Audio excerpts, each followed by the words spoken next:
The body is the vessel, but not the origin.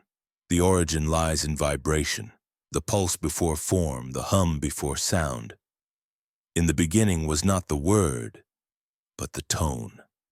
Before utterance, before even light, there was the oscillation of the unmanifest. And from this oscillation emerged law. Not moral law, not imposed order, but resonance, the symmetry by which energy takes shape. Imhotep knew this. He did not guess. He did not theorize. He remembered. And what he remembered was that the human body is an echo chamber. Each cell a glyph, each organ a chord. The bones, pillars of resonance. The blood, a river of frequency. The heart, not merely a pump, but a compass, an organ of orientation to the source. And the skull, a dome, a chambered vault designed to amplify the inner voice, not the outer noise. The teachings hidden in his temples were not about gods or rituals. They were maps of the human energetic system, coded not in anatomy but in harmonics. The step pyramid, rising in recursive layers, mirrored the inner ascension of awareness through vibrational refinement. The steps were not stairs, but thresholds. When the initiate passed through these thresholds, both physically and energetically, they entered states of subtle perception. The air itself became thicker. Time, less fixed. Thought dissolved, replaced by direct knowing. That was the true healing. Not the erasure of disease, but the return to harmony. Because what we call illness is only a forgetting of the original tone. Imhotep taught that every being is born aligned. The blueprint is whole, but as the world impresses itself upon the soul, through trauma, noise, false belief, the frequency begins to bend. And healing, therefore, is not about fixing, but remembering. The healer does not impose order. He listens, like a master of instruments, for what has fallen out of tune. It is no accident that sound played a central role in the ancient temples. The chants were not prayers. They were vibratory codes, tones arranged to activate the crystalline structures in bone and gland. The jed pillar, often misinterpreted as a symbol of Osiris, was in truth a vibrational column. It represented the awakened spine, resonant, aligned, capable of carrying the current of divine frequency without distortion. And here, modern science trembles, because to acknowledge this is to admit that matter is not fundamental, that consciousness precedes physics, that intention shapes waveforms, and that the universe responds to subtle awareness as surely as it does to force. In Imhotep's world, thought is not private. Every thought is a ripple. Every fear, a crack in the field. Every act of harmony, a repair. This is why his teachings are forbidden. They dissolve separation. They reveal that the temple and the body are one structure, that the stone and the skin sing in the same octave. That healing is not intervention, but resonance. He understood the principle of Ma'at, not as morality, but as frequency coherence. Ma'at is not law in the judicial sense, it is harmonic integrity. When one lives in Ma'at, the inner and outer fields align. Breath becomes attuned to the breath of the cosmos. Actions generate no dissonance. The soul becomes weightless. This was the key to the judgment after death. The weighing of the heart was not myth, it was energetic fact. The heart, center of the human torus field, retains the vibratory imprint of all experiences. And when the soul releases the body, it does not answer to a judge, it answers to itself. It either rises naturally like fire to air, or it sinks beneath the threshold of coherence. Imhotep taught that liberation is a science of frequency, that immortality is not infinite time, but sustained resonance. This was the esoteric medicine, and it was feared, because it gave power back to the individual. It eliminated dependency. No intermediaries were needed between soul and source, no priests, no doctors, only presence, awareness, tuning. And so, slowly, his teachings were sanitized, translated into the language of symptom and remedy. But the core was removed, the vibration lost. What remained was a corpse of knowledge, dissected, sterilized, inert. But beneath the sand, the symbols still whisper. Beneath the cities, the old grids hum. Imhotep taught that the earth itself is alive, a body of its own, with ley lines like meridians, vortexes like chakras, and poles like a spine. The placement of temples was not random. They were acupuncture points designed to harmonize the planetary field. And those who entered them, initiates, not tourists, were part of the calibration. The awakened human is not separate from the world. They are a tuning fork for the planetary song. His work was planetary medicine. Each pyramid was not a tomb, but a transmitter. And here again the illusion fractures. Because if the ancients knew this, what else have we forgotten? Why do our cities now rise in chaos, ignoring harmony? Why do our hospitals treat symptoms without spirit? Why do our scientists deny that intent shapes outcome? Imhotep's silence grows louder. Because he was never gone, his frequency remains, not in books or statues, but in geometry, in song, in the golden ratios of nature, the spiral of a shell, the arc of a galaxy, the curve of your own DNA. He left the teachings in form itself, knowing that one day when the noise had become unbearable, the silence would be heard again. And that day is now. The world trembles beneath its own dissonance.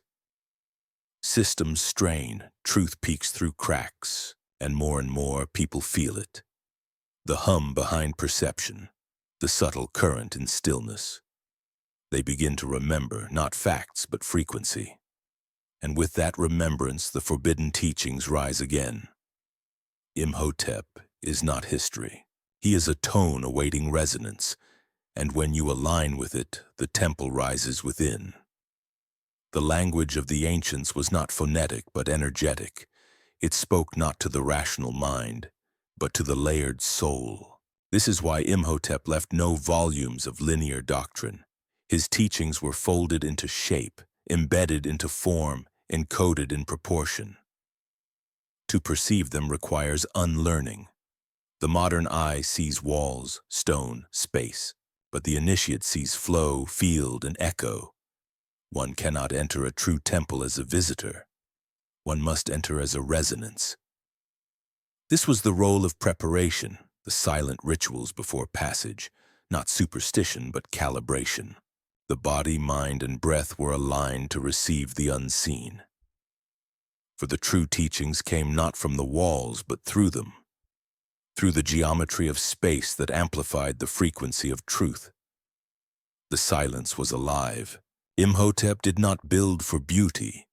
He built for memory. Memory not of events but of being, of the origin. Every line was tuned, every ratio harmonized with the golden wave that underlies all manifestation. Phi, not as a number but as a song of becoming. This proportion was not a tool for aesthetics. It was a key to unlock vibrational coherence. The initiate who stood at the right harmonic node of the temple entered into the field of that song, and within it, remembrance began. You cannot fake coherence. The structure will not respond. The frequencies will remain dormant. But to those who come attuned, whose intention is pure, whose mind is silent, whose breath is smooth, the space awakens. The walls begin to hum. The self dissolves into something older than time. This was initiation, the return to source via resonance. Imhotep taught that every part of the body correlates with a harmonic of creation, that the bones are tuned to earth, that the blood sings in the rhythm of the moon, that the eyes refract the frequencies of Sun and Venus. The body is an orchestra of planets, not metaphorically but mathematically. What astrology veils in archetype, his science revealed in direct resonance. Illness, then, is when a planet within us falls out of alignment, when Mars burns too hot in the blood, when Saturn restricts breath, when Mercury loses rhythm in the nerves, and so the cure is not chemical but harmonic, tuning, not cutting, presence, not force. This is why the temples were not hospitals. They were harmonic chambers. Patients were not treated. They were remembered. Their form, their sound, their field were brought back into harmony with the larger whole. This is not fantasy. It is what the ancients understood that we have forgotten. That we are not separate, not from each other, not from the earth, not from the stars. Separation is a dissonance. Oneness is resonance. Imhotep was not a prophet. He was not telling the future. He was reminding us of the design, a design that still sings in our bones. The silence of the ancient temples is not absence. It is potential. Waiting. Dormant frequencies like strings stretched tight across time, awaiting the presence that knows how to listen.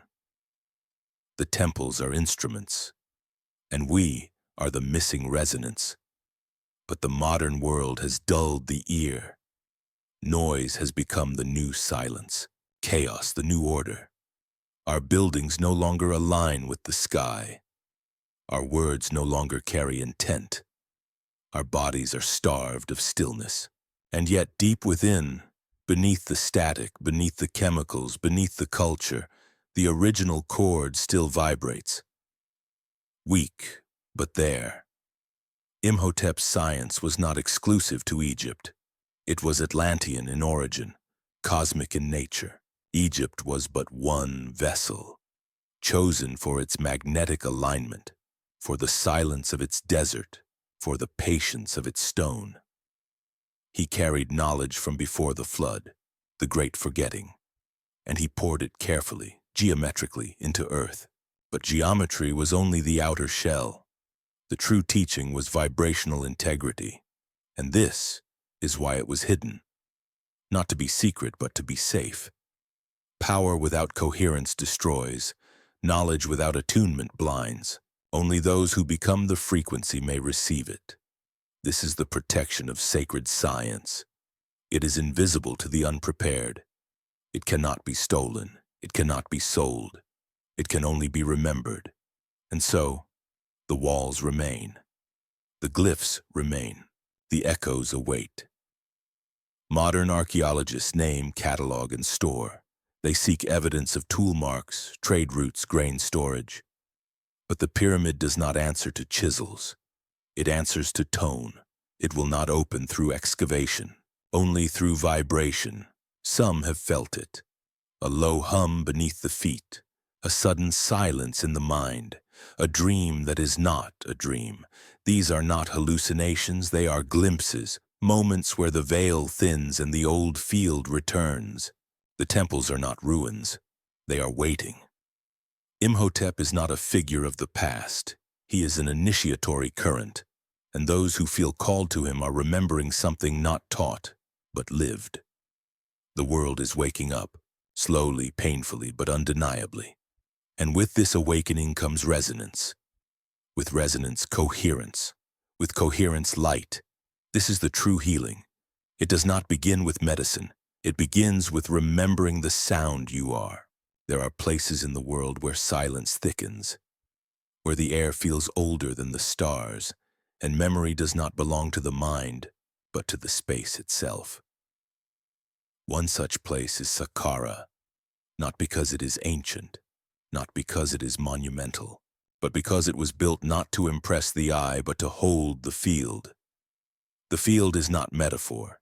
It is real, an ocean of subtle substance through which all form arises. Science might call it zero-point energy. The ancients called it the Akasha. Imhotep understood it not through speculation, but immersion. He lived within the living library of form and vibration, and Saqqara was his anchor, the place where this field was gathered, focused, shaped. But why there? Why Egypt? Why stone? Because energy must be stabilized, frequencies must be held. Water may flow with current, but stone holds tone. The pyramid was not just a shape, it was a stabilizer of the vertical current. the cosmic axis descending into form. Its angles captured and refracted stellar alignments. Its mass anchored the resonance of the solar and lunar tides, and its chambers were designed not for burial, but for becoming. Initiation was the real purpose.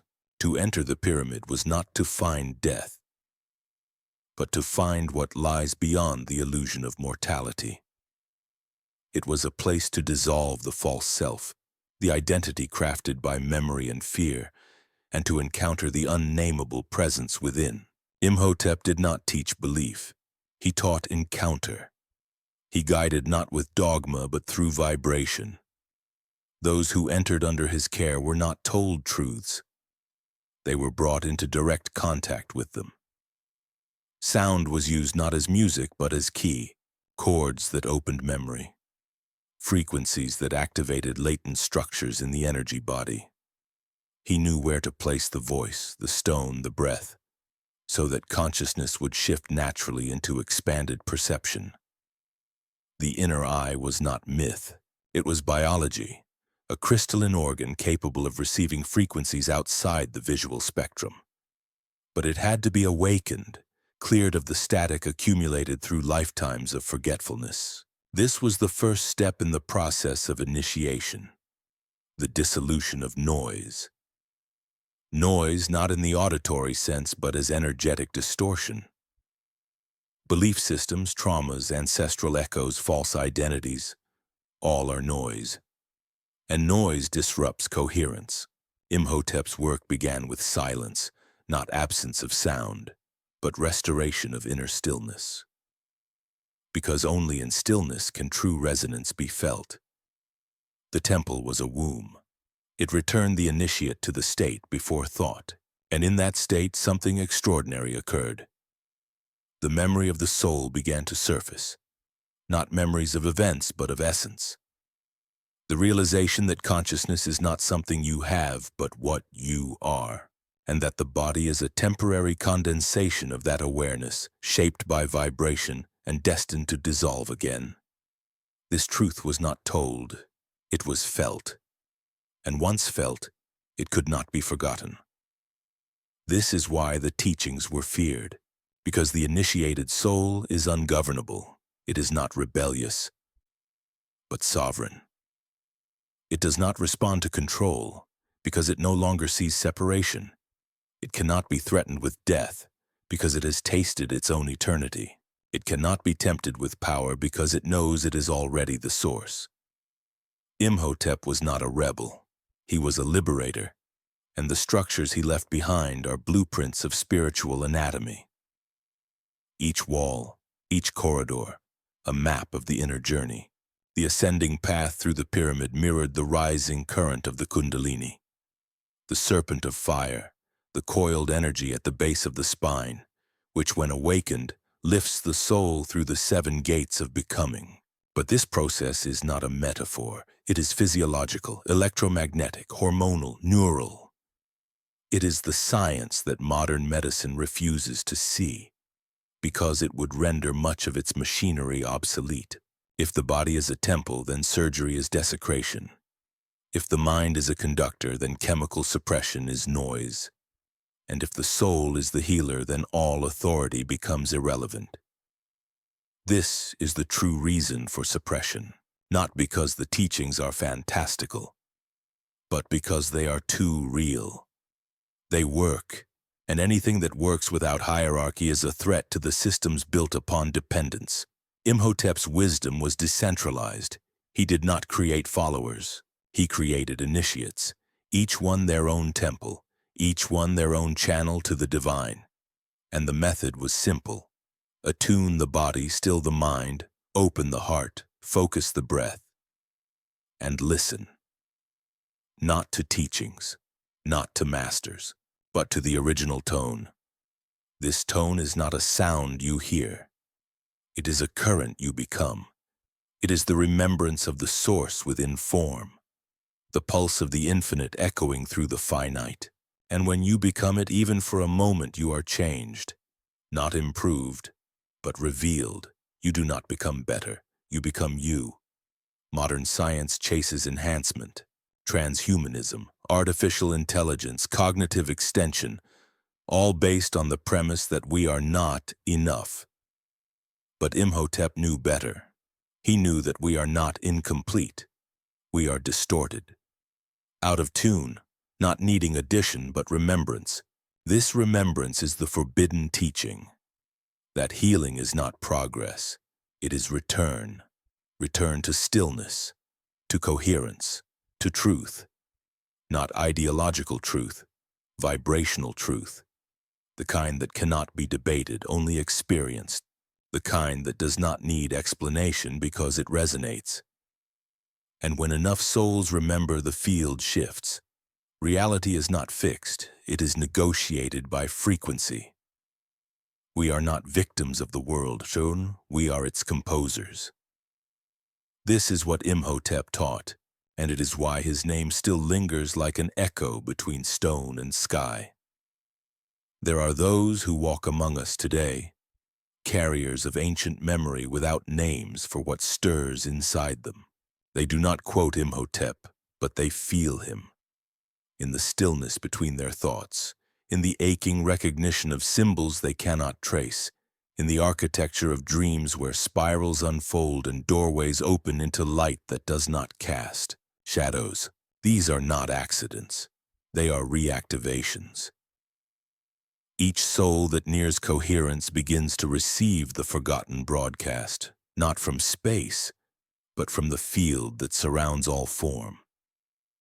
The akasha hums still, and the frequencies Imhotep embedded in stone now ripple in consciousness. He knew his teachings would be buried not under sand, but under time. He counted not on followers, but on resonance, that when the field once again matched the pattern, the knowledge would return. Not by force, by alignment. The initiate of today is not called by a priest. There is no temple to approach with offerings. The call comes from within, unprompted, a sense of incompleteness in the noise of the world. A pull toward silence, toward pattern, toward what cannot be spoken but can be felt. And when this pull becomes unbearable, the real journey begins. Imhotep mapped this journey not through commandments but through vibrational stages. First comes dissonance, the realization that the outer world does not align with inner truth.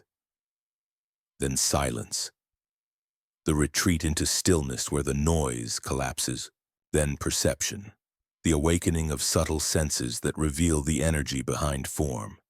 Then remembrance, not of identity, but of structure. And finally transmission, when the being no longer seeks, but radiates. It is this final stage that made his teachings dangerous, because a radiant human undermines all systems of control.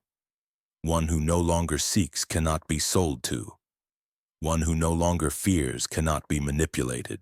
One who remembers their origin cannot be ruled. This is the essence of sacred science, not to create hierarchy but to dissolve it. And so Imhotep, though revered in secret circles, was pushed into myth in the public mind. A wise man, perhaps, a physician, an architect, but never a revealer of the inner mechanisms of consciousness. Yet his work remains. The architecture of the body is not accidental. The spine rises like the jed. The lungs unfold like wings. The heart centers the torus field. The cranial bones curve into vaults. The endocrine system pulses in octave intervals. The human form is not only divine, it is designed. A chamber of alchemy, a temple that moves. And just as the ancients used anointing oils, chants, and herbs to open these chambers, so too do the seekers of today rediscover breath, posture, stillness. This is not spirituality. This is engineering, but the engineer must first become the instrument. Imhotep taught that no healing may occur without coherence in the healer. To project order, one must become order, not rigid, not controlled, but harmonized. The harmonized being enters a space and disorder begins to soften. Illness begins to loosen. memory begins to return. This is why initiates spent years in silence before being allowed to work, not to learn, but to tune. Tuning is not study. It is surrender. It is the gradual emptying of all frequencies that are not true, so that the one original note may rise again. And once it rises, it guides everything. Decisions become clear, words become clean, presence becomes potent. This is not the self becoming powerful. It is power becoming transparent through the self. Such beings walk lightly but shift worlds.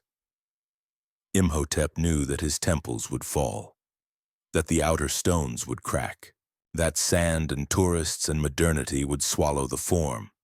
But the field would hold, because the earth remembers, and every stone laid in truth continues to vibrate long after it has been forgotten by the eye.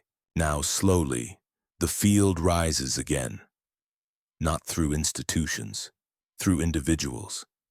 Those who remember not dates and names, but resonance. Those who feel a shift as they breathe, as they dream, as they sit in silence and the veil begins to flicker. These are the inheritors of the forbidden teachings. And they are not waiting. They are listening. Building not in limestone, but in field. Not with brick, but with breath. Their temples are invisible, but real. Their rituals are wordless. Their initiation is inward. This is the return of the current, not spectacular, not loud, but inevitable. Because truth cannot be destroyed, only delayed. And the time of delay is ending. They built not for shelter, but for alignment. The ancients understood that the purpose of a structure was not to protect the body from weather, but to bring the soul into phase with the higher order of reality. Temples were instruments just as bodies are vessels, and Imhotep, the great tuner, crafted spaces where man could remember his place in the divine equation.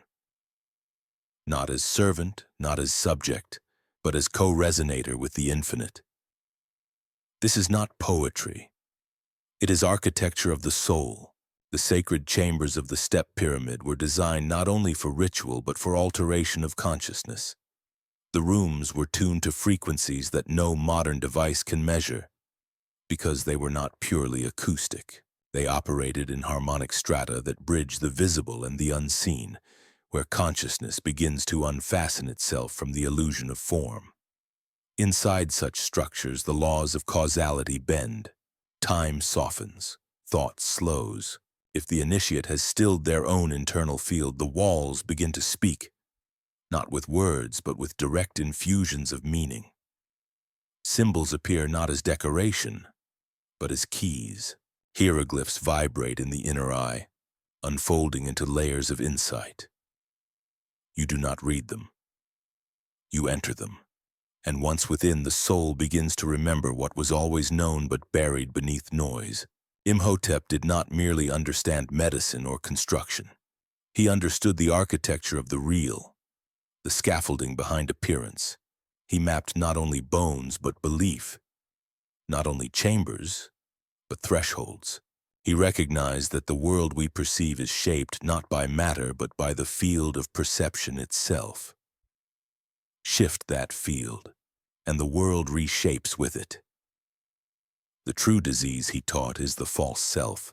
This self, constructed from memory, desire, fear, comparison, and inheritance, is a distortion of the original tone. It acts like a parasite, demanding survival at the cost of coherence. It clings to what no longer serves, fights what seeks to liberate, and drowns in narratives that were never real to begin with.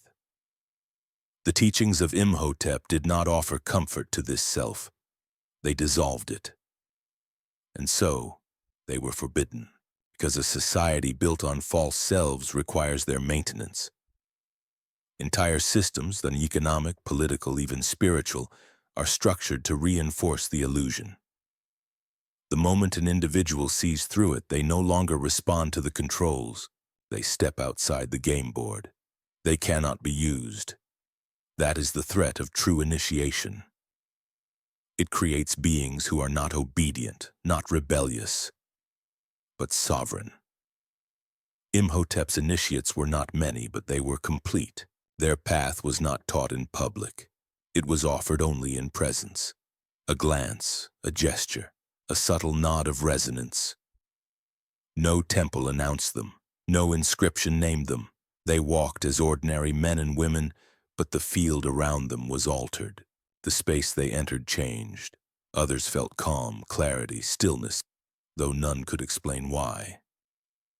These were not magicians, not saints. They were rememberers. And in their remembering, others began to awaken.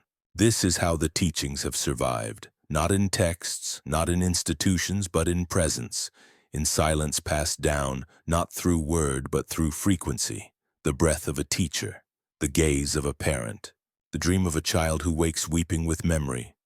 It is not linear, it is not controllable. It is resonance moving through the field, and it is rising again. Modern science, with all its instruments, cannot grasp this, because it still sees the body as a container, still measures life by the visible, still assumes that meaning arises after matter, not before it. But Imhotep knew. Meaning precedes manifestation. The universe is not a machine. It is a song, one that collapses into form wherever there is coherent listening. What you call the eye is not an organ, but a threshold. What you call the brain is not a processor, but a prism. The real you is not in the body, but using the body, as one uses an instrument or wears a robe for a sacred rite. You are not here to survive. You are here to resonate. And resonance is not a luxury. It is the original state. Everything that pulls you away from it, distraction, division, speed, judgment, fear, is a distortion.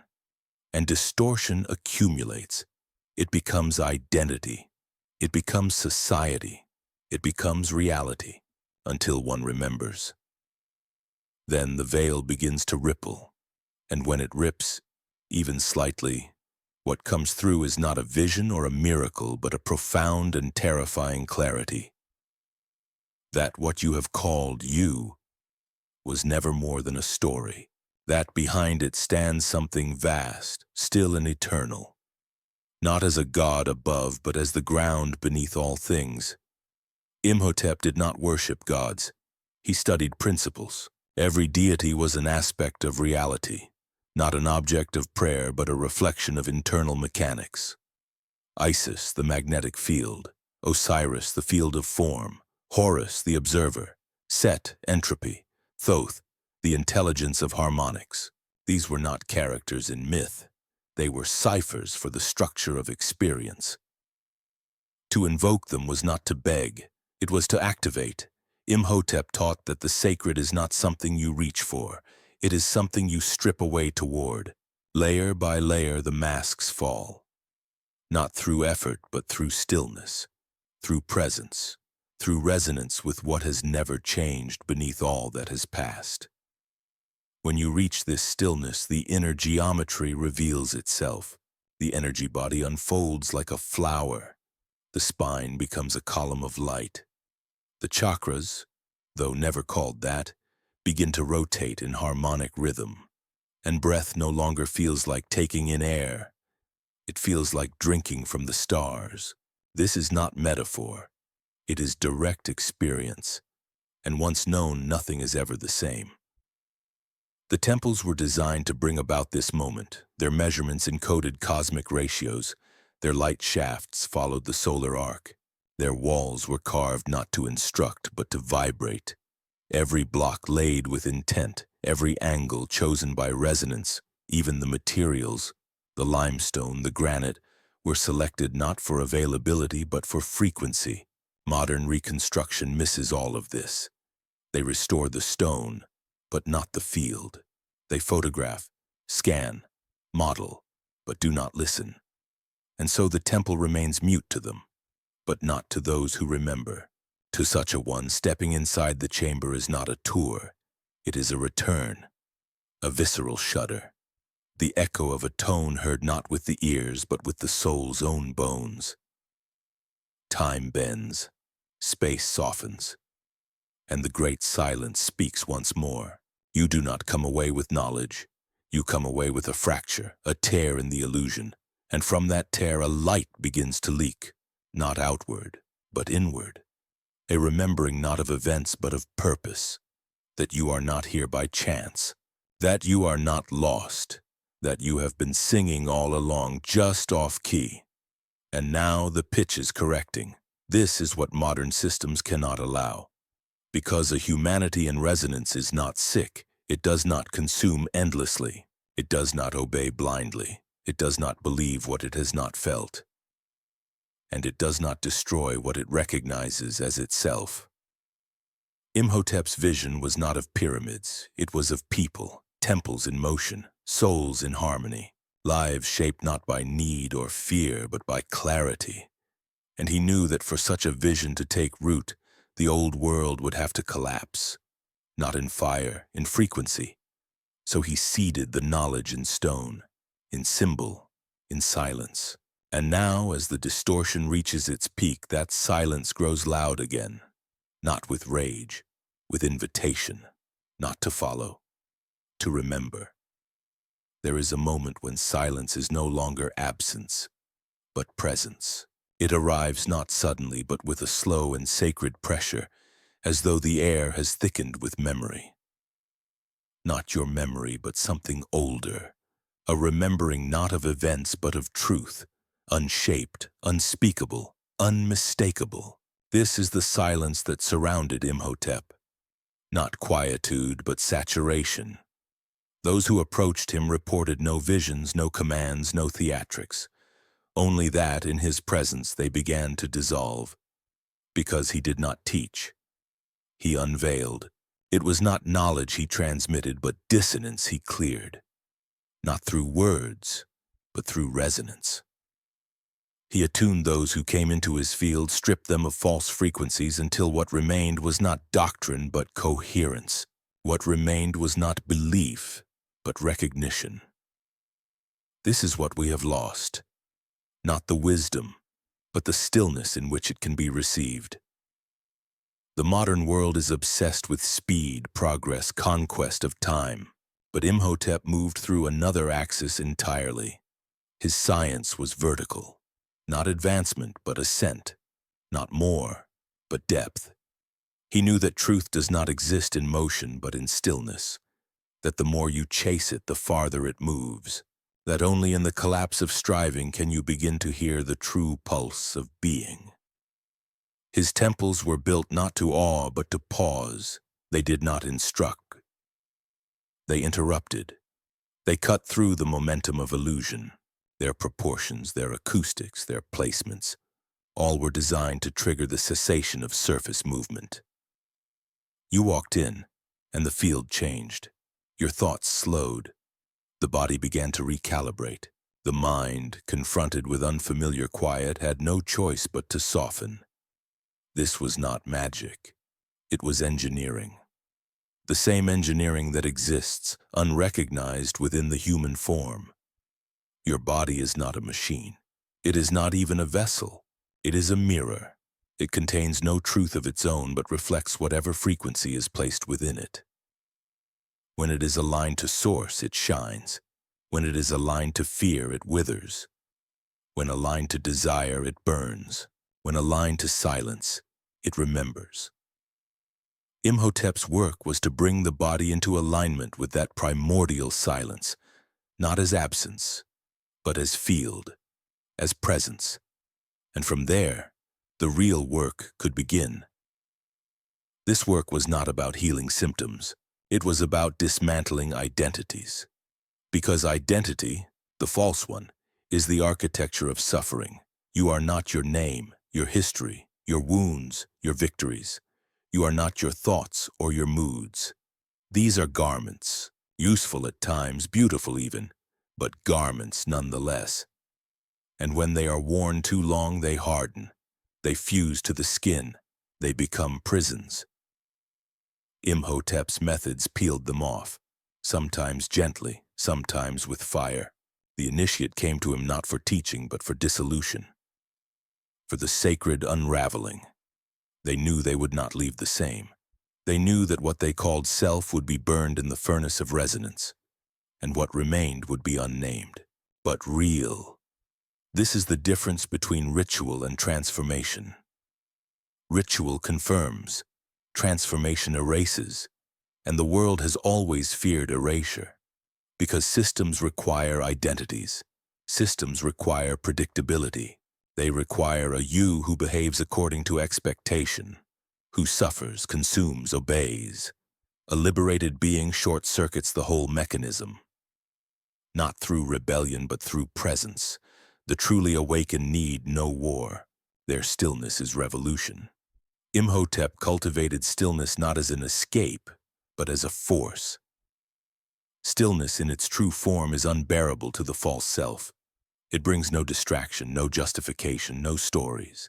It reflects like a perfect mirror all that is not real. And so few can endure it. But those who do, those who sit long enough for the noise to drain, discover that they have always been whole. Not because they fixed themselves, but because they were never broken to begin with. This is the forbidden teaching. You do not need to become anything. You only need to remove what you are not. Imhotep knew that liberation was not for the elite. It was not for the initiated few. It was for all. But it could not be given. It could only be revealed.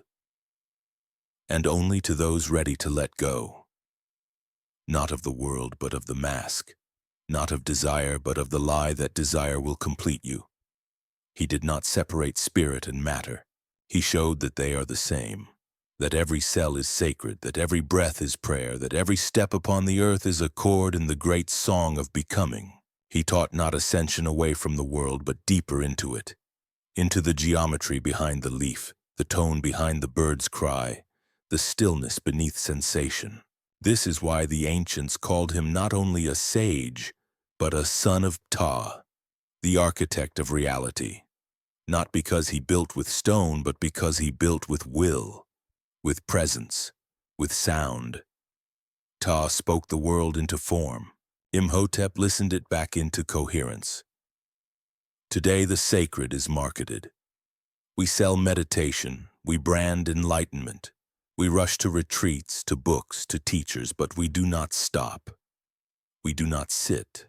We do not wait in the way that truth requires, with open hands and empty heart. We bring noise into the silence and wonder why we cannot hear. Imhotep would have said, "There is nothing to add. There is only stripping away." So, we strip. We strip the need to be right, the desire to be seen, the fear of being alone. We strip the story of the past, the anxiety of the future. We strip the body of its tensions, the breath of its grasping. We strip the mind of its repetition. And beneath all of it we find not absence, but light. Not brightness, stillness. That is the light of truth. Not what blinds, but what steadies. This was the light Imhotep mirrored. He did not radiate it to impress. He simply was it. And in his presence, others began to feel their own, like coals reigniting from a single ember. And now, across the planet, this fire is lighting again. Not from temples, from living beings, quiet ones, listening ones, beings who walk slowly, speak sparsely, act with precision, not because they were taught, but because they remembered. Their lives are not loud, but their field changes rooms. Their eyes soften defenses, their silence awakens ancient tones. You know them. You may be one of them. And if you are, then this teaching was never forbidden. It was simply waiting. There is a silence that does not end. It is not bound by time, nor broken by speech. It is the hum beneath existence, the breath between stars, the thread that runs through waking and dreaming alike. This silence is the foundation, not passive, but alive. It is not what remains when all else is gone. It is what was always there, before anything began. Imhotep knew this silence not as concept, but as presence. He dwelled within it, moved through it, and shaped through it. He was not unique in essence, only in remembrance. This remembrance is the final teaching, not of symbols, not of rituals, not of theories, but of being. Not being as identity, but being as coherence, as field, as pure vibration stripped of distortion. When this is remembered, all else becomes transparent. The body, the name, the world, all revealed as temporary crystallizations of that eternal pulse. We are not here to learn, we are here to unveil. This is why Imhotep never left behind a school, never founded a sect. He knew that true awakening cannot be taught, only catalyzed. And once catalyzed, it cannot be reversed. Once you have heard the original tone, every other sound feels dissonant. Once you have tasted the field, every illusion trembles. The modern world is cracking, not because it is failing, but because it was never real. Its structures, its hierarchies, its demands, they were scaffolding over the silence. Now, as more souls begin to listen, the scaffolding collapses. This collapse is not destruction, it is return. It is the great unbecoming that allows the original pattern to re-emerge. Imhotep planted seeds not in soil, but in the human field. He embedded geometries of remembrance into architecture, into space, into sound. And these geometries are now awakening. Not in temples, but in the hearts of those who dare to stop, to breathe, to feel without defense. You do not need to go to Egypt. You do not need to kneel in stone chambers. You carry the resonance within. The step pyramid is in your spine. The eye is behind your brow. The jed rises each time your breath aligns with your heart. The awakening is not an event. It is a frequency shift. You will not see it on the news, but you will feel it in the strange stillness of early morning.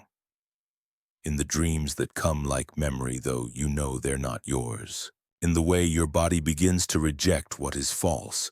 Food, sound, company, thought. In the ache to be alone, not as retreat, but as realignment. The teachings are not coming back. They are returning through you. And as they do, everything that is not true will begin to fall away. At first, gently, then with speed. Relationships based on fear will dissolve. Identities constructed for approval will shatter. Systems built on control will tremble. You may think you are breaking. But what is breaking is the illusion of separation. Imhotep's final transmission is not about knowledge. It is about reintegration. Not the integration of parts, but the reintegration with the whole. The one field, the one tone. The single intelligence that breathes through all forms. This is not theology. This is not belief. This is reality, unveiled in stillness. And this reality has always been present. It is why you've always felt something was missing. It is why no answer satisfied. It is why you've always looked toward the stars or beneath the ground or into your own chest, hoping, without words, to find that which never truly left. The modern path to self is external. More books, more tools, more knowledge. But the sacred path is subtractive. Less noise, less identity, less ambition, not to destroy but to reveal, to strip the paint from the mirror, to uncover the eternal beneath the temporary. You are not becoming spiritual. You are ceasing to pretend otherwise. This is why Imhotep remains a whisper in history. Because truth cannot be shouted, it can only be received. And those who hear him do not hear him in the mind. They hear him in the bones, in the dreams that linger, in the feeling that there is something more, not to gain, but to return to. There is no hierarchy in truth, no rank, no permission. You do not need initiation from another to begin. You only need to listen, truly listen, until what is false can no longer survive in your field. Until the breath comes not from lungs, but from the space behind them. Until the silence no longer feels empty but whole. This is how the sacred is reborn. not in temples of stone, but in the resonance of human hearts. Imhotep's body may be gone, but his field is eternal. It echoes in every act of stillness. It vibrates in every question asked from the soul. It surrounds every threshold of awakening. And when enough of us remember, not just individually but collectively, the world will shift, not through ideology, not through revolution, but through frequency. The new earth will not be a place. It will be a state, and that state is coherence with the field. No one will lead us there, because it is not forward, it is inward, and we have always been walking toward it, even through our forgetting, even through our pain, even through lifetimes of noise and masks and hunger. The spiral has never stopped turning. The tone has never stopped humming. It was only waiting for us to still long enough to hear it again. You are not reading this by accident. You are not curious by coincidence. You are remembering, and that is the beginning, not of something new, but of the return to what has always been. Welcome back. The unraveling begins quietly, not with an explosion, not with a declaration, but with a shift in presence so subtle, most would overlook it. And yet that is its nature, not to impose, but to reveal. The final truth is not something added to what you are. It is what remains when all else falls away. That is why so few arrive, not because the journey is long, but because so few are willing to let go. Let go of explanation. Let go of the need to be understood. Let go of the safety that comes from names and identities. Because in the end, there is no teacher. There is no path. There is no final gate. There is only silence, not the absence of sound, but the stillness of recognition. You will not find Imhotep standing at the end of a corridor waiting to offer you truth. You will find the corridor itself dissolving. You will find your questions disintegrating before you even ask them. And then, what remains is a presence, a tone. Not from outside, but from the deepest inside, from the core that has never changed. You are not here to finish anything. You are here to unfinish everything that was constructed from fear. All that is rigid, brittle, temporary. Let it crack.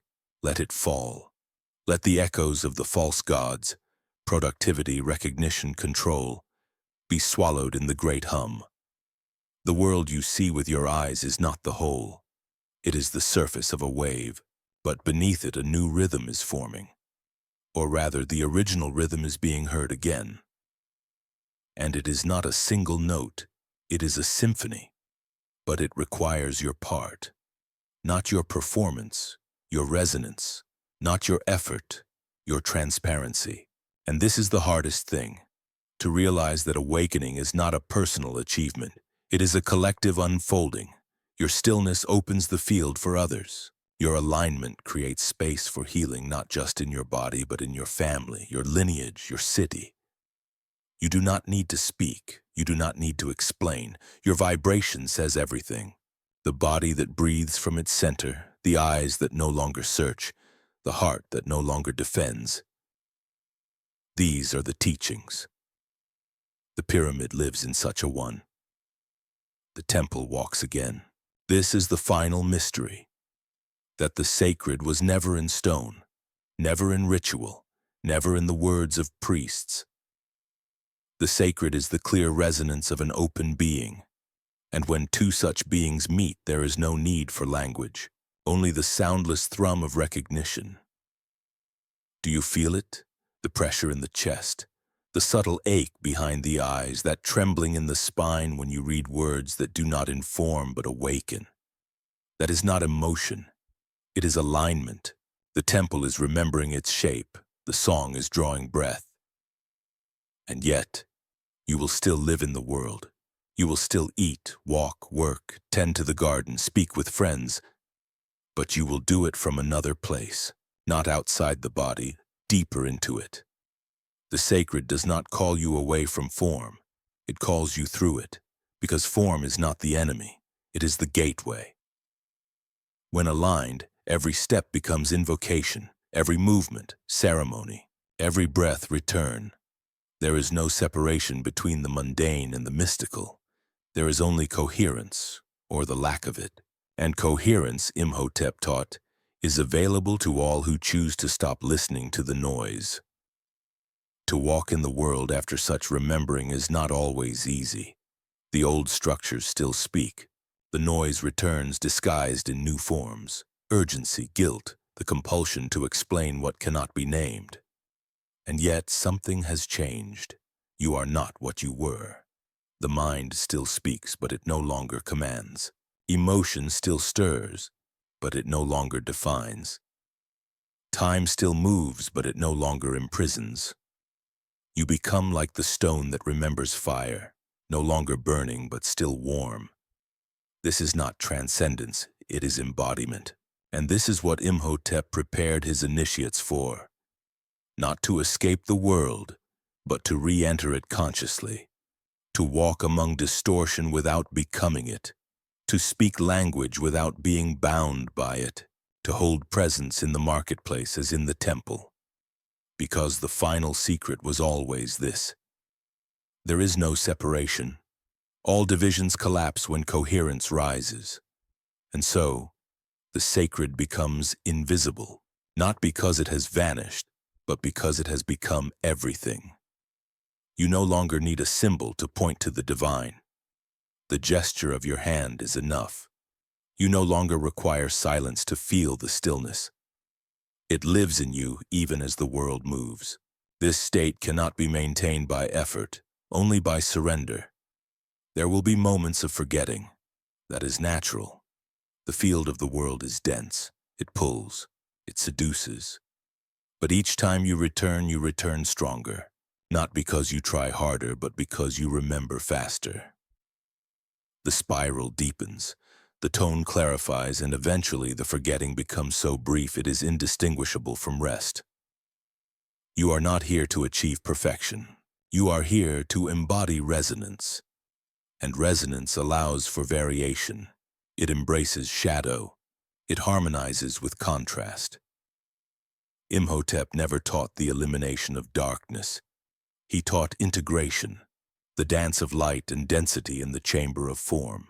He knew that the seed grows in shadow before it reaches the sun, that the pyramid rises from below, that even the eye must close in order to open again.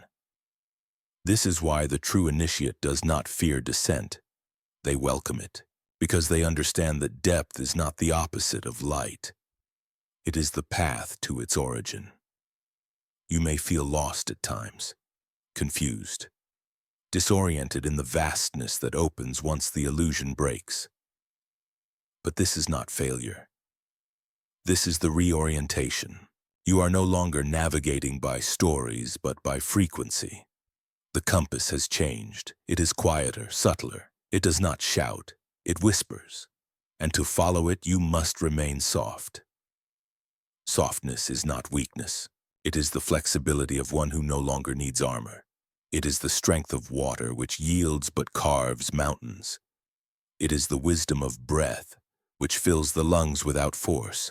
It is the nature of the awakened, not loud, not sharp, but undeniable. When you embody this, others will feel it. Some will be drawn to you, others will resist. The field you carry will amplify whatever is already present in them. And that is not your responsibility. You are not here to convince. You are here to be clear. And clarity is enough. You will begin to live differently, not dramatically, not by abandoning your life, but from another axis. You will speak less, but with more weight. You will move slower, but arrive more directly. You will stop seeking signs because everything becomes a sign. The world no longer happens to you. It arises with you. This is co-creation, but not in the way it's often taught, as wish fulfillment or manifestation by force of thought. That is still control, still rooted in fear. Imhotep taught that the true power of creation arises after surrender. Not when you demand, but when you align, when you cease projecting and begin listening. Then and only then, Life responds, because you are no longer separate from it. You are no longer trying to control the river. You have become the current. This is why temples were built in stone, to remind us that stillness is not inertia, but grounded movement, that the most powerful forces do not erupt, they hold, they do not announce, they anchor. You are becoming an anchor, not for belief but for being, not for concept, but for presence, not for dogma but for tone, and this tone is not new, it is the first, the one that sang the stars into fire, the one that whispered the first breath into clay, the one that echoed through Imhotep as he placed stone upon stone, glyph upon glyph, encoding the rhythm of remembering into a world that would one day forget and return. You are the return, and the spiral continues. To speak of the spiral is to speak of life not as a line, but as a rhythm. It does not lead forward but inward, and the farther it goes, the more it returns. This is the paradox of remembering. It brings you back to where you have always been, but shows you what you could not see the first time. Imhotep understood this. He did not offer finality. He offered movement within stillness. The pyramid was not a monument. It was a map, each chamber a phase, each corridor a frequency, each wall an invitation to turn. Not left or right, but within. The spiral of the self unwinding, not into chaos, but into clarity without end. This clarity is not something to be possessed. It cannot be stored or translated. It must be lived. Moment to moment, breath to breath. It is not the result of discipline, though discipline may help. It is not the reward for effort, though effort may precede it. It is the byproduct of attunement, the harmony that arises when resistance fades. You cannot force the tone. You can only remove what distorts it. And so the path becomes simple, not easy but simple.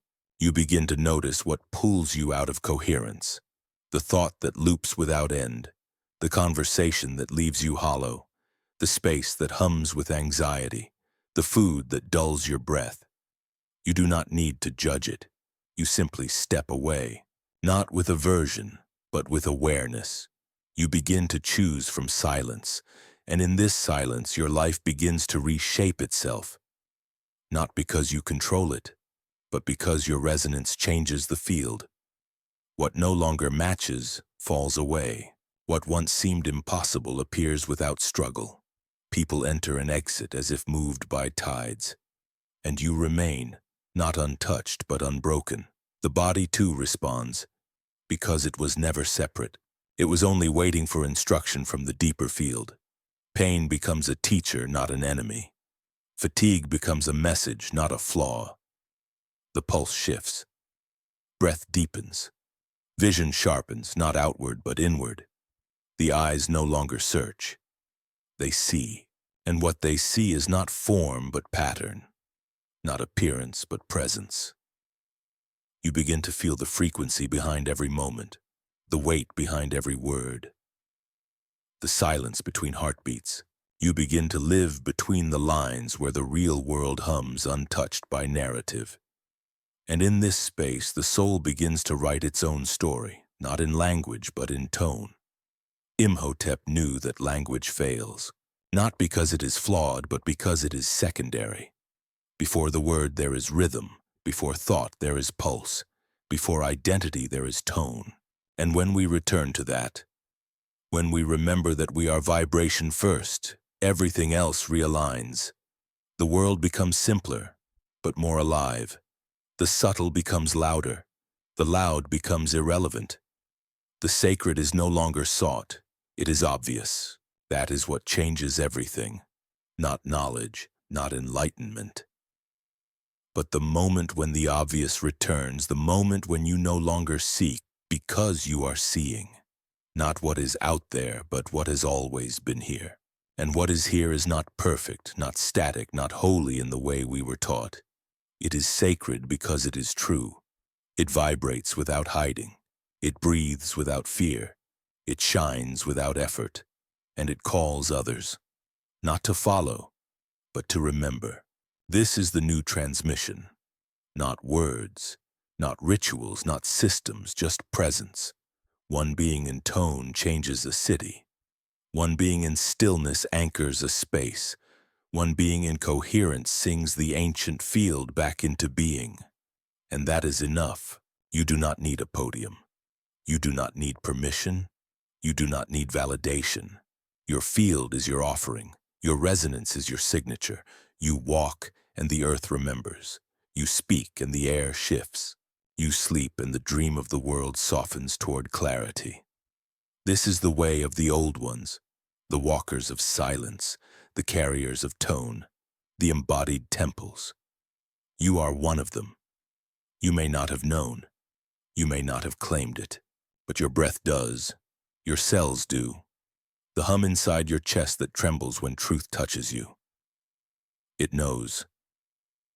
So let it rise, let the words fall, let the noise die, let the clarity take its place. You are not becoming this. You are this, and always have been. You have walked through the spiral not as a symbol but as an unfolding. You have stepped into silence not to escape the world, but to finally meet it, unfiltered, unmasked, unmoved by its demands. And in doing so, you have begun to remember something older than your name, older than your lineage, older than even the stars. You have remembered the field. The field is not a theory, it is not a place. It is not an ether of mystics or a metaphor of poets. It is the real.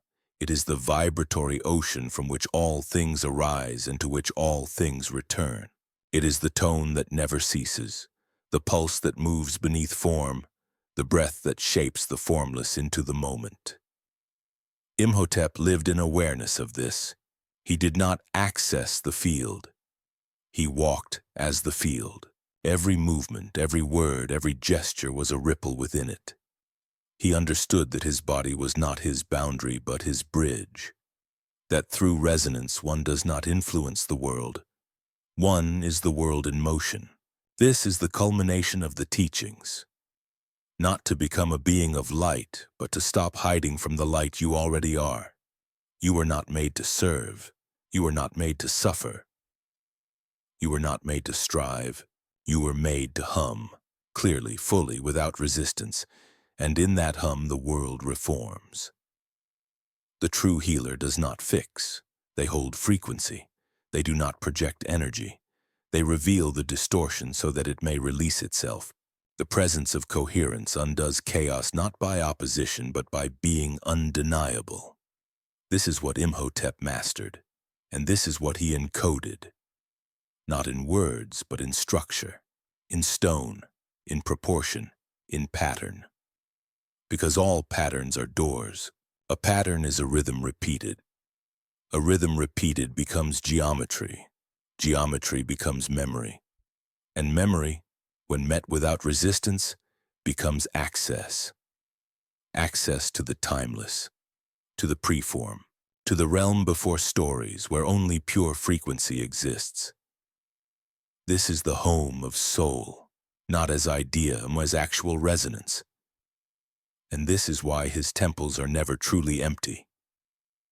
Because the pattern still hums.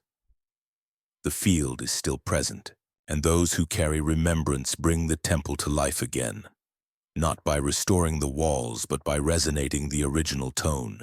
You are that restoration. You are the living glyph. You are the encoded resonance of everything that was lost, now returning. The field is not something you tune into. It is what remains when all distortion is gone. The more you shed, thought, label, time, the more it becomes undeniable, until finally the line between self and source disappears, and there is only tone. In this tone there is no conflict, no separation, no striving. There is only unfolding. And in this unfolding the body softens. The voice becomes a tuning fork. The gaze becomes a bridge.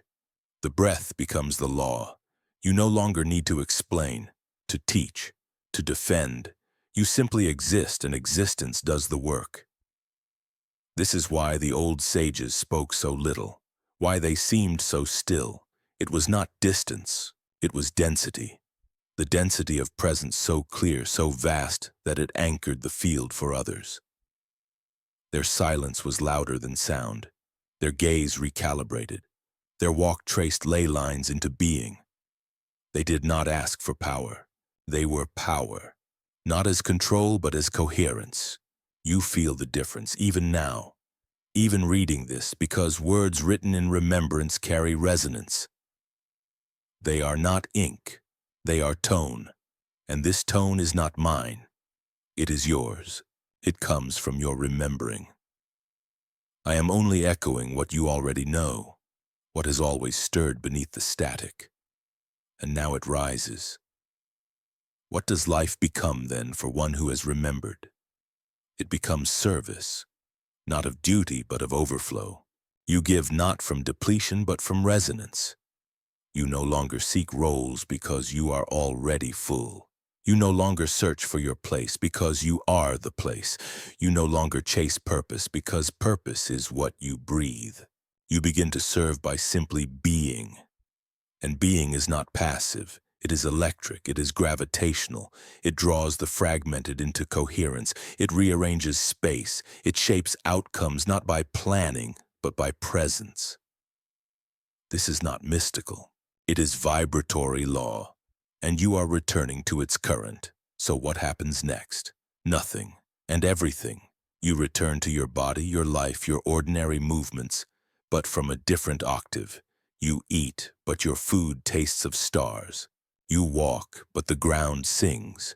You rest, but you do not sleep alone. The field holds you now. The silence sings you now. The hum has you. And others will feel it. They will not know why they weep in your presence, why they suddenly breathe deeper when you speak, why they dream more clearly after touching your hand. They will not understand it, but they will feel it. Do not try to explain, simply remain. The tone will move through you, and the world will respond. It already is. The old forms are falling, not because they are bad, but because they are too small. The institutions of separation, of division, of identity, they are crumbling under the weight of remembrance. The pyramid within humanity is awakening. And when it fully rises, there will be no more altars.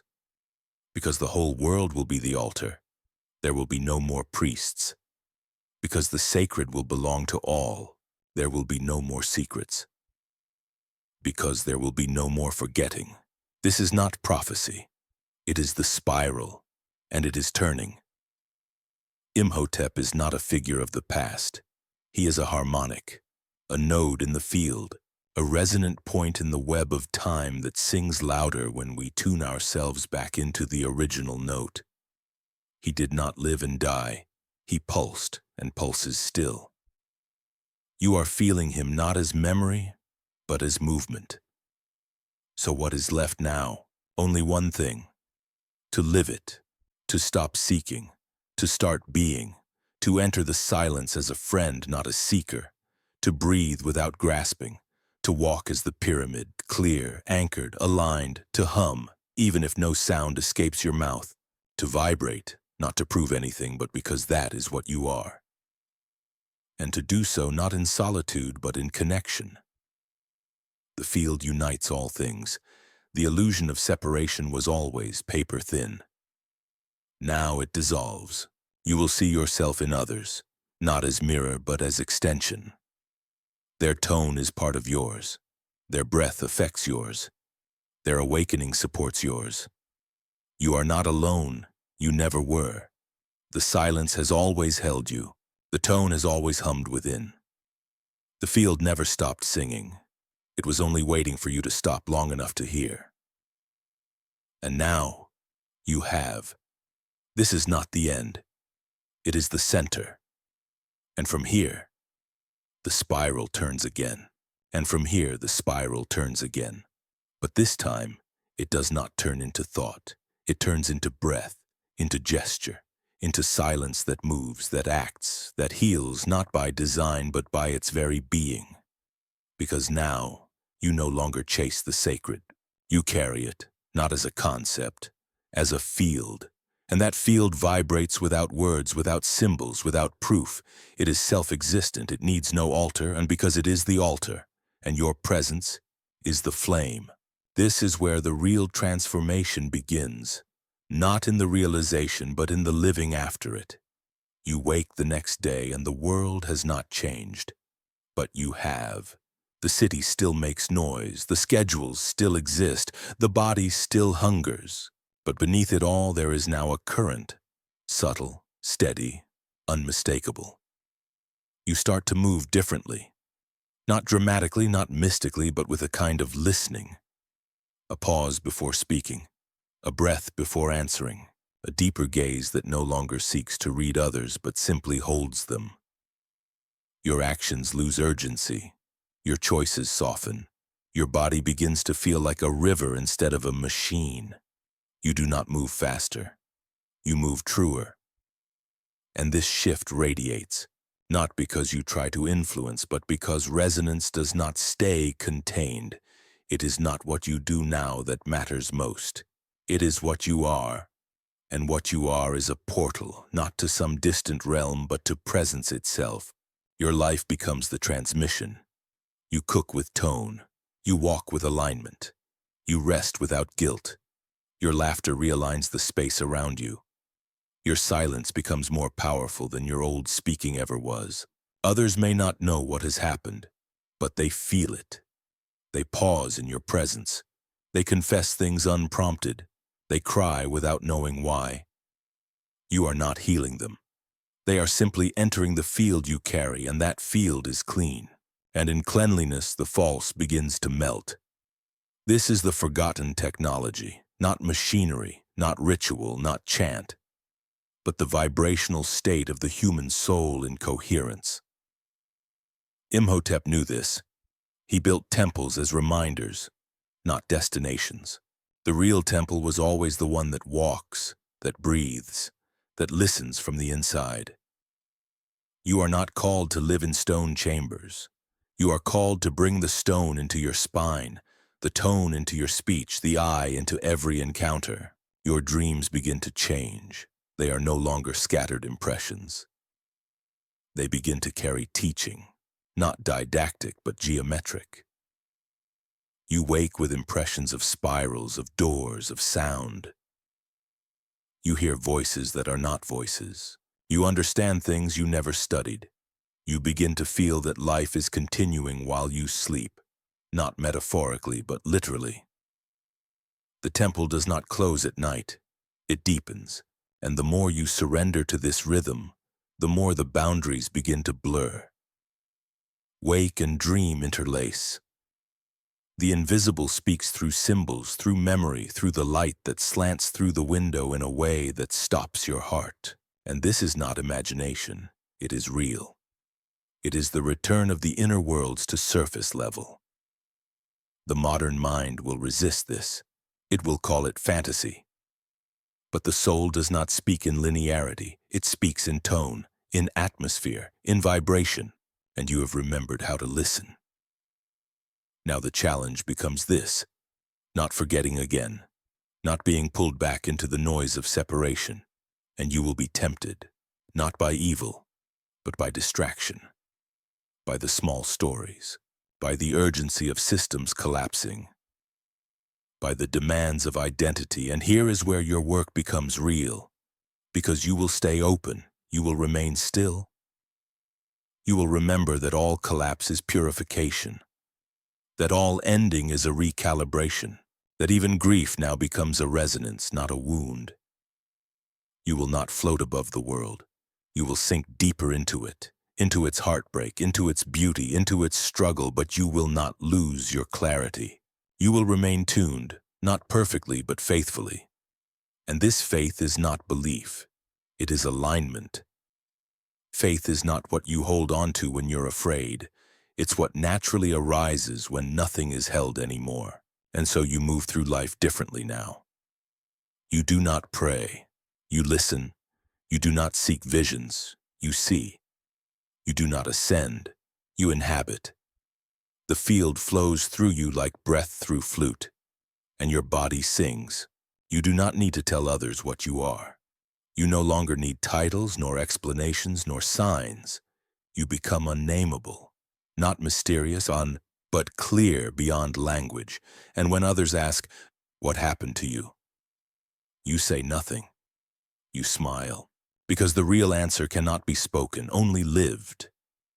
And in this way, the teachings of Imhotep live on, not through recitation, but through rhythm, through the sound of your steps in the morning, through the way you wait before you answer, through the gentleness with which you open a door, through the precision of how you place a stone on the earth. Because now everything you do is geometry, every gesture is alignment, every choice is alchemy. And that is the final truth. Life is not a test, it is a tuning. And you are the instrument returning to its original tone. Let it play.